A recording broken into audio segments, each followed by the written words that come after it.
Thanks for staying with us on this extended edition on your Saturday morning of 13 ABC Action News. It is 10 o'clock. I'm Christina Williams. And I'm Diane Larson. We are continuing to follow this breaking news that is affecting the water in the city of Toledo as well as Lucas County and parts of southeastern Michigan. Again, any of the water from the city of Toledo, which, as they said, includes about 500,000 people, don't drink it. And any resident that receives water from the city to not drink or boil their water. First and foremost, residents must remain calm. Folks went out this morning and they tried to buy up all the water they could find, and now there's none to be found. This store was supposed to open at 9:30 today. We got here at 9:25 and they were basically out of water at that point. The governor has declared us a state of emergency. The reason for this is microcystin, which is the toxic part of the algae bloom, has been detected in our preliminary tests and in our confirmation tests at our water treatment plant. That's the chemical you're talking about. Microcystin is the chemical that showed up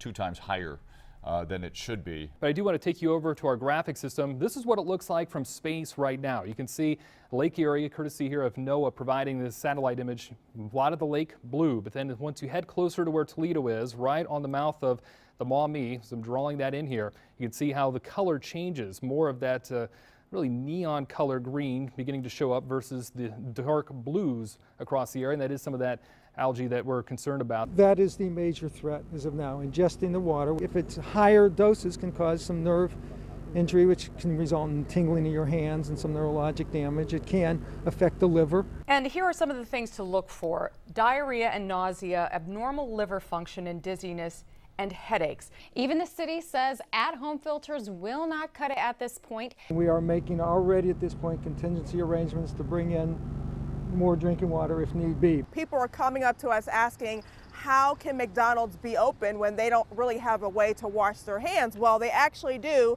have a way to wash their hands. They've been putting a plan together since about 4 a.m. this morning, and we were told by one of the managers that they have a business out of Perrysburg where they had hand sinks delivered to them so that they're able to wash their hands as well as sanitize the dishes as well. It starts with a bad test of the microcystins in the water, which is a very, very dangerous chemical that has surfaced in our drinking water at 2.5 times the acceptable level. That's why we're talking to you today, and that's why we're trying to answer your questions as to what this problem is. It's a dangerous problem to have in your drinking water, which is why the governor has now declared our area in southeast Michigan state of emergency.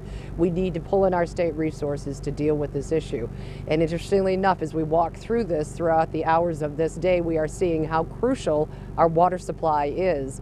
And it was an area that I don't know that we had a huge amount of knowledge about the vulnerability of, but it is. It can cripple a city as it is right now in this particular situation, shutting down restaurants. People can't drink the water, they can't cook with the water, they can't wash dishes with the water, small children can't be around the water, our pets need water, so as a result we're seeing an all-out effort to get at least a water supply in the short term to the entire area here, and we're talking about 500,000 people who are affected in Northwest Ohio and Southeast Michigan. Bill Horman standing by. I understand, Bill, Senator Portman with you right now? Yeah, Senator Rob Portman just stepped up within the last 30 seconds. As you may know, I've been involved on the algal bloom issue for the last couple years, trying to ensure that we do more at the federal level to fight this harmful and toxic algal bloom situation. And what's happened is kind of the worst scenario, where there's a bloom that has found its way on our shores here, including around the intake valve. And so we're looking to see right now with federal EPA down in Cincinnati exactly what the toxicity level is. But probably there'll be a necessity to either increase the treatment of the water, hopefully that can work, or try to figure out some other way to get this bloom. Mother Nature may have to help us here to move off the shore here. We're out here on the water and I'm seeing some stuff that I've never really seen before. Take a look at this. This is what has just come out of the water that we got here, this algae. Obviously, this is one of the distribution centers here in the area where they're going to be giving out water. Now, there is not an exact time when this water will be given out, but of course, as you can see, people are starting to line up now. And also keeping an eye for us on folks who may be less than scrupulous with turning around and selling water, Sean. Yeah, which is tough for those families. Diane, you were just talking about the families in the formula category. That would be the Hegarty family. And so that's been a big concern for us today, is finding the bottled water to make up bottles. So that pre-made formula will certainly be helping a lot of families. This just was spotted on Facebook about 5 minutes ago. Hey, Toledo, I got water for sale. I got gallons, $10 a piece, 24 packs, $20 a piece. So you're seeing this kind of stuff pop up on Facebook, Twitter. We actually talked to somebody on Craigslist today who was trying to sell that kind of stuff as well. But as we have seen, there has been some water coming out of the stores. We were out here at Costco earlier today, and there was quite a bit of water coming out of the stores. At this point, they're out of it. And at this juncture, it's not clear if more is coming in. We're going to check in with our Alexis Mean, standing by live now at Collingwood Water in Toledo to give us the update on that status out there. Alexis? Yeah, there are a lot of people that are stepping up in this community because there are a lot of people that need water. I need you to take a look over here. There are people lined up waiting to get their water jugs filled here at Collingwood Water. Now, you can buy 5 gallons for $4.25 per bottle, and there's a 2 jug limit when you come here. There's still people desperately trying to find water, and here at 13 ABC, we're trying to get you connected to a lot of those resources. We're giving away water at all 3 of the fire stations in Oregon. The number 2 station at Wheeling. This is the number 1 station at Seaman and Wynn Road, and then also our Bayshore Road fire station number 3. We'll walk you right over here again. The line is fairly short at this point right now, but again, earlier it was all the way down the street, wrapped around the bridge, because people are obviously just desperate to make sure that they have some water. Okay, by way of an update, here's where we're at. We have been in communication, as I said earlier, with the governor's office. We now have samples in flight, 1 to Columbus and 1 to Cincinnati. We anticipate somewhere between 5 and 7 o'clock tonight to have the results of those samples. We are setting up distribution points, and we're accessing the local schools, generally speaking, although it may not be in some cases a local school. We will have water is being transported up from basically all over the state of Ohio at this time. Now you're looking at the cars that are actually in front of Springfield High School. Well, this line on McCord and Hall goes all the way back to the back of the high school. All of these people are in line for a 5-gallon jug or a 6-pack. Hi, Sean Haggerty from Channel 13 News. How are you? Good, thank you. Good. Saw your ad on Craigslist about selling water. Yes. What are you selling it for? $15. A case? Yes. What'd you pay for it? Enough and a lot of hard work. Why?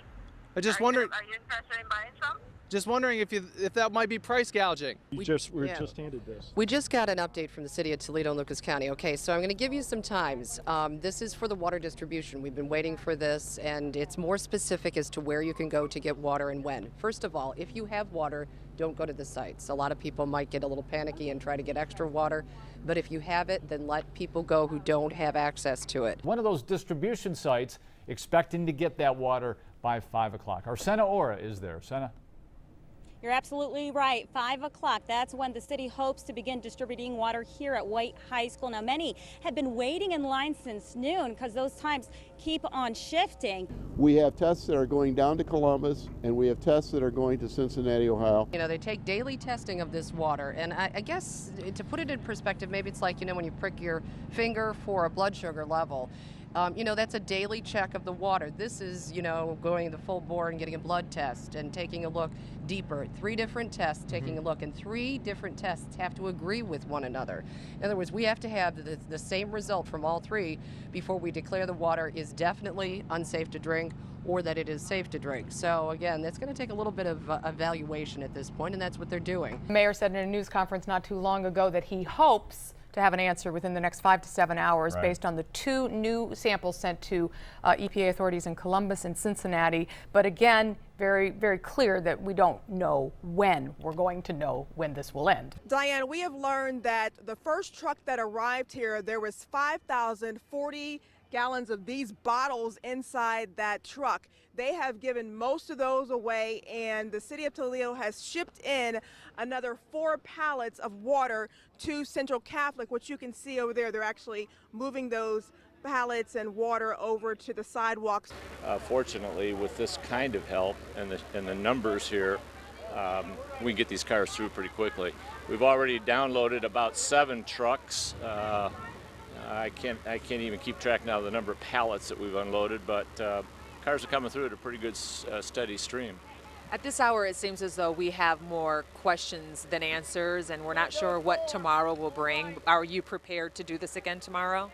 They've called on us to see if we can help with volunteers, and we will. The last time we talked, they were unloading a third wave of water that was arrived by truckload. So that's the situation here at Springfield High School. Again, the distribution site is closed for the night, but it will reopen tomorrow at 8 o'clock. Since about 8:30 this morning, we've been checking on all kinds of reports of price gouging. We didn't get to everything today. We had a lot of viewers reaching out to us on social media and phone calls here in the newsroom, but we just want to give you a sample of what we found today.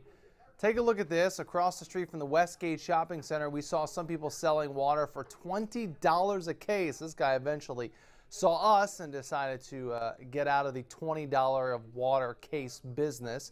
We also went to another business charging $13 a case. We went in there looking for some answers about how a case that says on the side 40 bottles for under 10 cents, which if you do the math, should be about $4, ended up costing people, including us, $13. When we went in and paid for it today. They said it depended on, and that happened because of the supplier they got it from today. They didn't know how the high price got the way it did. There's your $13 right there. The big question is, why is this happening? I mean, we've had algae blooms before, but like I've said earlier, I've been here 30 years, and I think this is the first time we've ever had this extent of a water advisory. People told not to drink. Yeah, and it's a number of factors go into it. We heard the legislators say, hey, we saw this coming. Trying to do something about it. We wanted to bring in a water expert from the University of Toledo. Dr. Isabel Escobar joins us in studio. Thanks for coming in. We appreciate it. Oh, it's my pleasure. And you were explaining to us why this is happening now. Yes. So it's a combination of factors. We have right now the perfect temperatures. It is warm, but not too warm.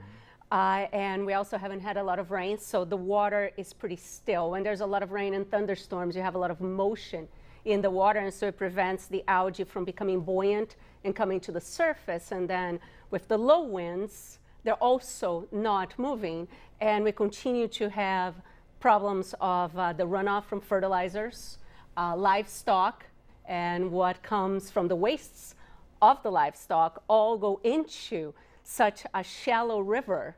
Such a shallow lake, being that our lake is the most shallow one.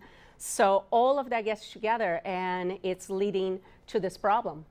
But it's a problem that we do have algae blooms every year. We do have closures of the beaches every year, but it's just that this year it seems that all the conditions are perfect to lead to this. But we'll stay out here in case he does happen to come out. And every time we hear a click on that door, we're turning around to make sure that it isn't somebody important that we need to talk to bring you the very latest information.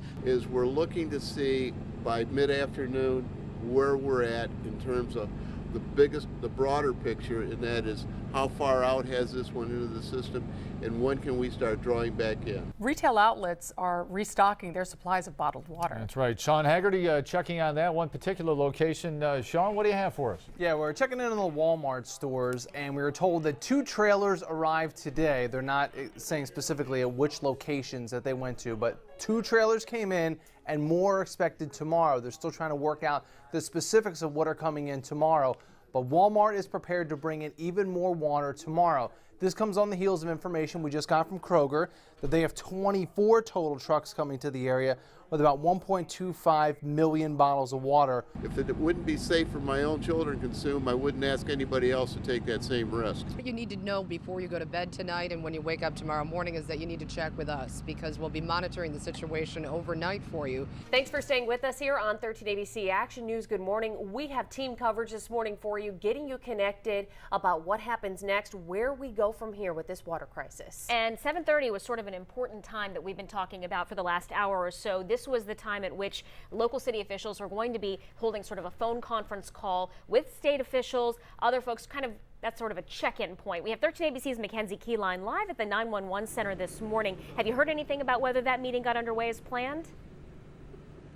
Yes, we have. We heard that the meeting got underway at 7:30 this morning. We saw the mayor walk in. We had a chance to talk with him. We also saw the sheriff arrive here, and they were scheduled to have that conference call with the governor at 7:30. So right now, they are going to have that conference call. They're going over the test results.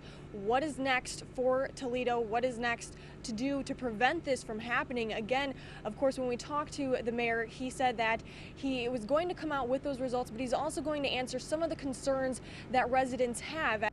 Yeah, well, we just had the National Guard come in as well, and I just talked to the police sergeant in charge of the distribution here. Obviously, the American Red Cross is running it, but he says you're more than welcome to bring up a lot of cars, but only one case of water per car. Now, if you have a lot of family members in the car, he says your best bet is to bring multiple cars if you have multiple drivers. That way you can get it. Jeremy didn't realize I was watching him, but there was a long line of water cases on the side of the sidewalk.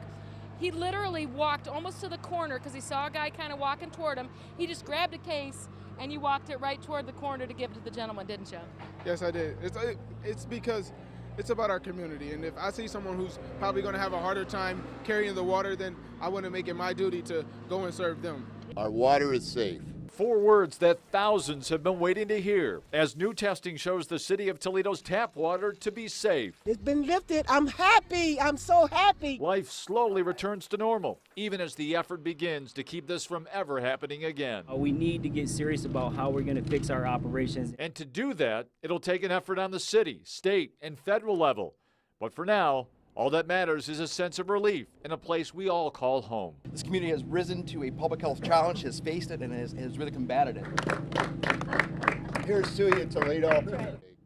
Northwest Ohio and Southeast Michigan wait 2 days for these 4 words. Our water is safe.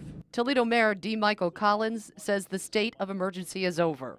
Relief is quickly replaced with more questions. First off, what do we do now? If you haven't been using the system for any purposes, you haven't washed your hands, you haven't been flushing the toilet, anything along those lines, we want you to go ahead and flush the system. Open the tap and let it run. If you haven't been in the household or using anything, about 15 minutes or so. That includes hot water heaters. Restaurants and businesses are advised to do the same thing. Swimming pools are the biggest challenge. Super chlorinate that water, in other words, shock that water. Pool owners know what to do there.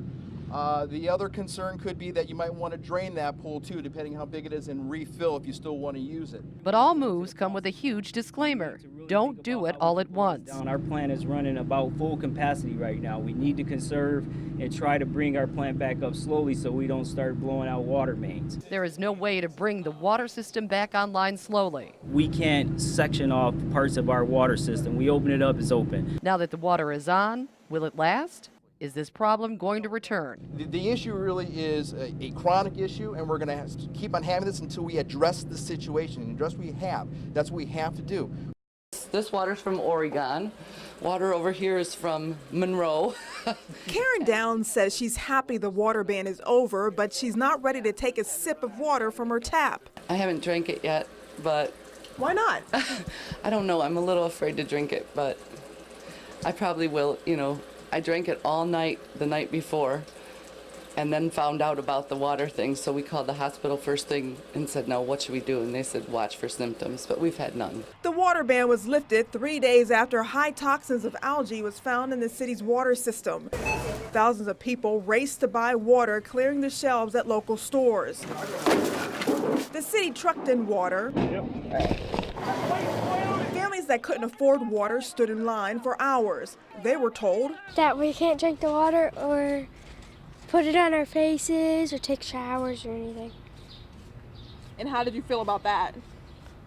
Weirded out. Robert Harmon says he's glad things are getting back to normal. I feel like people are still going to be freaked out about the water, but other than that, I'm just going to keep living normal. The mayor lifted the ban after test results came back from Point Place in East Toledo, 2 neighborhoods where the toxins were high. Toledoans who live in those areas say they're not convinced the water is safe. To be honest with you, nobody really knows. I mean, they say it's safe, but how do you know it's actually really safe? I'm not willing to take that chance. Early Monday, 3 days of testing and everything clears. No toxins in the water. This is the issue that we've been dealing with for the last 3 days, is that the data keeps coming back. The data keeps coming back. It doesn't make any sense. However, finally, it makes sense. Even the 2 remaining neighborhoods, East Toledo and Point Place, that took the longest to clear the hurdle. All 6 test results come back with no problems whatsoever. There's no discernible microcystins within these systems. Toxins that exceed the safe level are now flushing out of the water system. Homeowners are asked to flush their lines by running the water for a bit. If you haven't been using the system for any purposes, you haven't washed your hands, you haven't been flushing the toilet, anything along those lines, we want you to go ahead and flush the system. The same goes for restaurants and other businesses. But you do not have to flush your system unless it's been totally out of use since Saturday. It's an all clear for now. This community has risen to a public health challenge, has faced it, and has really combated it. The relief comes with a request. Take it slow. Our plant is running about full capacity right now. We need to conserve and try to bring our plant back up slowly so we don't start blowing out water mains. A water plant that is over 70 years old and honestly at great risk of the same thing happening again. We're at the mercy of Mother Nature. I can't sit here and say, no, we won't see another bloom. I just can't say that. But it is with certainty today that the mayor and the rest of the city staff declare the water safe from harmful toxins. Today. I beg for your support. City officials want homeowners to conserve water for the next 4 days. That means to stop watering lawns and car washing at home. I'll stay compliant because that's what they ask us to do, but at the same time, I'm not happy. Certainly understand and sympathetic with, trying to conserve water in the light of what's happened. On Monday, crews at the Collins Park water treatment plant found one of the 6 flocculators was broken. It's a paddle that mixes raw water from the lake with treatment chemicals that helps remove algae. We have 6 of those basins, each of them holding approximately 20 million gallons. So we're going to have to shut that basin down. Cutting back on unnecessary water usage helps officials stay on top of the algae bloom treatments. Increased testing and sampling continues to show that the water is safe and toxin-free. That mechanical failure is not going to compromise the condition of our water. However, it does compromise our ability to function at capacity. We want to bring that capacity down so we're more effective in the treatment. The lower amount of water we have coming through, the better we can treat the problem and reduce our chances of having a similar occurrence than we just had this weekend. The weekend water crisis tested Toledo's emergency response and communication. The response was swift despite complicated logistics, but communication, the mayor admitted yesterday, was insufficient. No, we didn't call the mayors at 3 o'clock in the morning and tell them. Many local community leaders learned of the crisis through the Lucas County alert system or even on television. Official notification sometimes took 8 hours. But Springfield Township believes calls should have been made when the water tests started showing trouble. If there was information that was available on Friday afternoon, certainly we should have had a heads up well before 10 o'clock Saturday morning. That could have helped communities better prepare their residents. Sylvania cut off water intake to protect its water supply. Next time, Sylvania says it wants Toledo to share water sample test results so that Sylvania can better judge when to refill its tanks. And Perrysburg was reluctant to lift the water alert because it did not have access to the EPA test results. However, Ottawa Hills, which does not have any water storage tanks, says it didn't need those testing results. They would have preferred a 3 a.m. wake-up call. Well, certainly mayors need their sleep like anybody else, but there's a reason why we have people here 24 hours a day. Every community we talked to agreed this was an unusual incident, but even the mayor admits communication has to improve. Now, that's one of the things we learned. We should have had a better communications. And that's something that we're going to fix. But we could have never fixed it if we didn't know the problem existed. I'm asking the President of the United States to declare an all-out effort to address the algae problem, and also to consider within the financial structure to give Toledo and other cities, but specifically my call is bring some money to Toledo to help us as it relates to our water treatment facility. Safe, clean drinking water. That was the topic of this hearing on Capitol Hill on Wednesday. And it's an issue that's still on the minds of more than 500,000 people in the Toledo area. We must, as a government, we must come together and address this issue and realize the importance of it. So Toledo Mayor D. Michael Collins did just that. He testified in front of members of the Senate Committee on Agriculture, Nutrition, and Forestry, explaining the need for federal standards and funding when it comes to testing the quality of water from Lake Erie. What happened to us in Toledo is really, in my opinion, the canary in the coal mine. I think that's the message, because it's not, will it ever happen again? The real question is when. One member on that committee is Ohio Senator Sherrod Brown. He told his colleagues he agrees with Collins and says this summer's water crisis is a reminder of why this should be a high priority. There's no better symbol than about what challenges we face in clean water than Toledo, Ohio. I mean, the Great Lakes are the greatest natural resource other than our people in this country. In his testimony, Collins urged lawmakers to create a federal standard of testing water, and he asked that funding be allocated to protect and maintain the Great Lakes. And he hopes those steps will help the people of Toledo. I'm not going to let this go away. I have to be able to speak as the mayor of the city of Toledo for those 500,000 people that went through the struggles that they went through in August of this year. Collins told senators this is the time to act, and Brown agrees.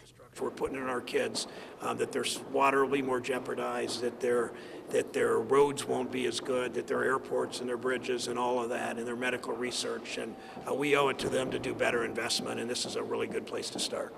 Reporting in Washington, Lauren Adams, 13 ABC, Action News. But first, it was a situation, an ordeal that left hundreds of thousands of people unable to drink the water. The massive algae blooms on Lake Erie, sending dangerous toxins into the city's water supply. And now we're working to make sure you know what's in your water. Welcome to Action News at 5. I'm Diane Larson. And I'm Lee Conklin. Today, we're going to take you behind the scenes at the water treatment plant. 13 ABC's Bill Horman and Melissa Vage spent the weekend at the water crisis at the city's command post, and they are your tour guides tonight. Bill, Melissa? I don't think anyone gave a second thought to the water that we drink and use every day. Now it is forefront, it is front of mind, because I think we learned awful quick how integral water is to our lives. You know, behind us, all this water is filled with the toxins that they have to filter every day, Bill. And now it really has become, again, forefront in our minds. What kind of chemicals do they use? How safe is the water? How safe is it on a given day, or how far are we away from another water crisis? We hope to answer those questions to you today. What's the process? How long does it take? Those are the sorts of questions we're going to answer for you over the next 90 minutes. We'll begin that process in just a few minutes as we look at the intake system and getting the chemicals out, and the testing system to make sure the chemicals are gone. Yeah, we're going to walk you through the testing process. They have hundreds and hundreds of tests that they do on the water every day, not just for the toxins, but for other things as well. So we'll let you know how they do that. Andy, we're really in stage 2. There's a process that begins before the water even makes it to this chemical feed plant. It starts out at the intake crib. Yeah, that's right. At the intake crib, potassium permanganate is added, and it flows from there through the low-service pumping station where powdered activated carbon is added. And this is actually the first place where we see the water in the treatment plant. Now, why do you add those chemicals right when the water gets to the intake crib? We had potassium permanganate to control zebra mussels. If we didn't control the zebra mussels, they would just colonize and they would choke off the intake crib. We wouldn't even be able to get water in here to the plant. Powdered activated carbon, we started adding powdered activated carbon in the 60s for taste and odor control, but that's really one of our prime weapons against the algal toxins. Now, the intake crib is 2.5 miles out into Lake Erie. It comes into the pumping station, and then from there, it comes to this room, about another 8 or 9 miles. If we can show you the water, take a look at this water, Andy. It looks kind of blackish right now. Yeah, the water in this channel, which is called our rapid mix channel, it doesn't look like the lake. It looks black, like you say, and that's why is it black? That's because of the powdered activated carbon we've had. Tonight, 13 ABC giving you a closer look at what's in your water and how the city is protecting it. Before the water ever reaches your tap, it goes through the Collins Park water treatment plant. Once water from the lake gets to the intake crib, it's then pumped to the plant for treatment. Then it's on to some reservoirs and finally pumped out to the distribution system. And now we're in something called the filter room. This is sort of the last stage of the cleansing process. Tell us what's happening here. Well, it's hard to picture, but there's about 2,000 gallons per minute, and that'll fill a backyard swimming pool in about 4 minutes. But there's about 2,000 gallons per minute flowing downward through these filters. Go ahead, Derek. Let's show the folks at home exactly what's going on here. This water looks really clean. Is it clean enough to drink at this stage? Not quite. This is water that's come off the settling basin, so all that flock has settled out of it, and now it has to be filtered. And even after that, there has to be a certain amount of contact time with chlorine to disinfect it. So this is just the very last stage before it gets chlorinated and it's ready to drink. Now,